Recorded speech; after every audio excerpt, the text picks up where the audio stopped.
Alexander Real Gaming here, coming at you with another video. Today we are going to be celebrating that this upcoming weekend, Demon Slayer is coming to the Union Arena trading card game.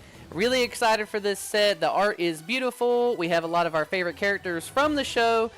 Today I'm going to be doing a deck profile for you, going over the brother-sister demon deck. Yeah, it's going to be highlighting Daki and Gyutaro with a couple other cards thrown in there. Today I am hanging out in a different corner of the screen here because I'm going to be using Exburst.dev. This site is really cool for a lot of different card games, being able to let you easily make decks, do some draw testing hands with it. A lot of cool features. Definitely check this site out. Really cool. But let's get into the deck profile. So the main star of the show is definitely the brother and sister combo. We have two different raids in the deck that we are playing. Going to be this Daki, the Gyutaro. The other part of our top end will be this Gyutaro that is a 2 action point drop, and then also teching in some Muzan because he's really good. This deck really focuses around keeping the brother and sister constantly in your hand, cycling through your hand, your deck, and your trash, which offers you some consistency in the game, and then also gets you to a point where this Muzan can come out and be a huge problem in the late game for your opponent to deal with, if they even get there, because you're going to be pushing so much pressure on them in the game with just how fast this deck is. I do think that this will be, if not the best, one of the best decks coming out in this set, and will have a place in your Union Arena meta. But just going into it real quick, we'll touch on the Muzan. I kind of want to do things like the stars of the show, and then we'll go to the base of the deck. But this Muzan here is only at a 2 of. It is a double energy generator, and you do want to get to this card. I feel like you could maybe run more copies of him, but he is a get trigger, so if he ever gets trapped in your life, you'll be able to get him back. He has impact 2 and damage 2. Crazy stuff to have on a card, but very stipulation is that this character cannot be played onto or moved to your front line unless you have 20 or more cards in your sideline. So the whole package of this deck will go through your deck, drawing, trashing, searching. If you add something, trashing stuff. So you're able to get the 20 cards into your sideline pretty quick. Now, he is in the deck, but he is not the main focus, but he is the highest end of the card, or in the deck, so I wanted to highlight this character. But the main baddie in your deck, big bad guy, is going to be the Gyutaro himself. He is a 2 action point 4 energy cost. So the whole deck, there's no reason to need more than 4 energy, but you do want to make sure you get to that point really consistently. So we do run a couple of double energy generators in the deck.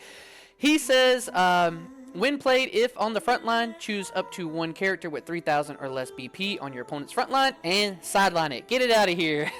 So a nice clear card, being able to come out and get a body out the field, hopefully maybe a lower blocker that they put in your way. And then when he is sidelined, look at the top 3 cards of your deck. Reveal up to 1 Daki card among them and add it to your hand. Place the remaining cards on the bottom of your deck in any order.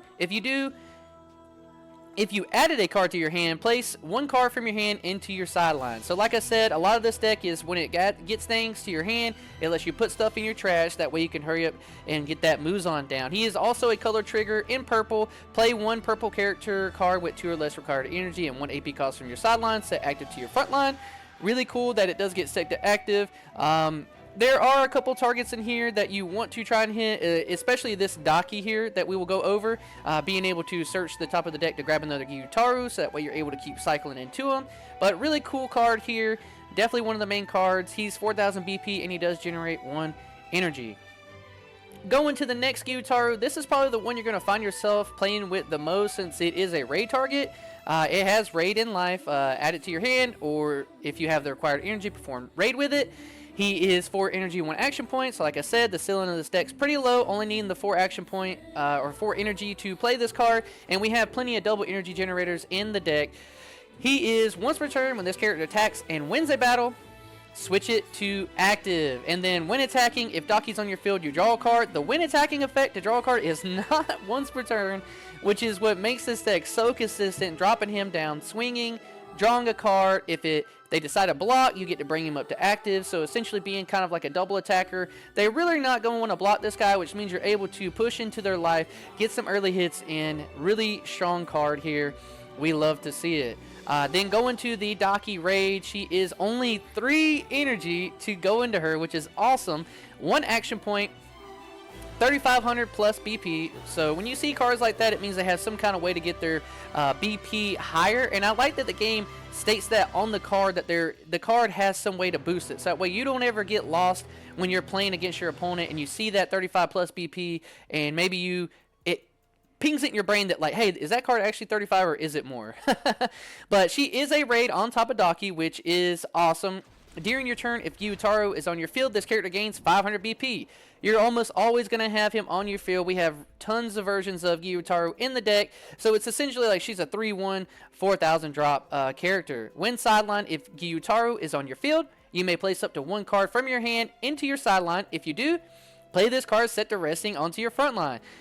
Really cool. If you had the Gyutaro out, all you have to do is just put one card from your hand into the sideline, which helps you get to the Muzan play, and then you just get to play this card set to resting on your front line. Really cool card. Love to see it. Super strong, being able to just swarm the board with this body. Now, you won't get her other effects again because it says here, you know, during your turn, all that is underneath the raid text, so you won't get that again when you play her back out, but who cares? She's a 3,500 body, able to come right back to the board. Super strong. Going into the other Daki, this is a 3 energy point, or 3 energy, 2 action point cost to play. So a little steeper here. So we're only running 3 copies of this one here, as you can see. When played and when sideline, play up to 1 Gyutaro card with 3 or less energy required, and 1 AP cost from your sideline set to active onto your front line. So you get to play her out, 2 action points, but you get to get a Gyutaro onto your field as long as you meet the 3 energy, 1 AP. We have 2 of those in the deck that you can target with it, and then just super strong because it's when it's played and when sideline. So you play it, say you play it onto your front line, now you have 2 blockers, then you can block with her, and then when it's sideline, you get to play a no Gyutaro. So this one body is essentially generating 2 more bodies to come onto the field to really press your opponent. The only reason we're running this one out of 3 of and not of 4 it's because we want to stay a little lower to the ground, and there's a lot of ways to get cards back into your hand in this deck, so you only want to see the 3 of her. I think maybe putting her at 4 is a little too steep in the deck to play with it like that. But she is also an active trigger, which just switch something to active, gain 300 BP. Her stats are 3,000 BP, nothing to scoff at, and she does generate 1 energy. Now, going down to our 3 energy, 1 action point Gyutaro. Really cool card. I like the art of him smirking here. When played, if Daki is on your field, draw a card, then place 1 card from your hand into the sideline. So free cycle here, playing him out. If you have the Daki, really cool because you can play that Daki we just talked about here, play out this Gyutaro. Now you're drawing a card, and then placing 1 to your sideline to get to the Muzan down here. Really strong card, 3,000 BP, and he's a double energy generator, so super strong if you want to play it out. The only issue here is that this one says 1 AP cost from your sideline set to active on your front line. So it kind of keeps you from abusing the Gyutaro's double energy, but you don't mind that too much, to be honest. You're still getting a body out, which is really cool, but he is 3,000 BP, super strong card. Love to see it in the deck. Honestly, I like this art of the Daki. This one is beautiful, obviously, but I like her pose in this one. Maybe a little more menacing, cooler, but definitely a beautiful card here on this one. But going down the line, this is our 1 energy, 1 action point drop Daki. This character has 2,000 BP and generates 1 energy, but she is, when sideline, look at the top 6 cards of your deck, so 6 cards deep. Really good searcher. Reveal up to 1 Gyutaro card among them and add it to your hand. Place the remaining cards on the bottom of your deck in any order. If you added a card to your hand, place 1 card from your hand into your sideline. So like I said, this deck is grabbing cards, then putting cards into your sideline, so that way you are able to, you know, get up into this Muzan's cost. Really cool card. Love to see it. No trigger on this one. A little unfortunate, but is what it is. Still a really good card. Going out of line, the only person in this deck that is not a Daki, Gyutaro, or the Muzan is going to be the Tioni. A really cool card here. It has a draw trigger, so really good if you want to see it in there. It lets you draw a card in your life. 1,500 BP, 1 energy generator. Really, all you really care about with it, it is a 0 energy and 1 action point to play. But cool effect on the field too. When sideline, choose one of the following. Choose up to 1 character on your field and move it to the other line. Really cool. Or you may choose 1 character on both your front line and energy line and swap them. So this is a really cool card. I like this one a lot, kind of giving you some plays to manipulate your board a little bit, and then it also has a draw trigger. A lot going on with this card. I like this one a lot. I think it is key in the deck, but we are only running it out of 3 of because we want to max out on our Warabihime, which we also know is Daki if you watch the show. Really beautiful character. It just says that this card is also treated as Daki, so nothing on the field. It's a get trigger in life. It's a 0 energy, 1 action point to play, 1500 BP, 1 energy generation. What you want to see in the early game just to have your Dakis out on the field. And then the other last character in the deck is going to be the Gyutaro himself. This is our 0 energy, 1 action point to play. He has 2000 BP and generates 1 energy himself. Really cool activate main effect on this card.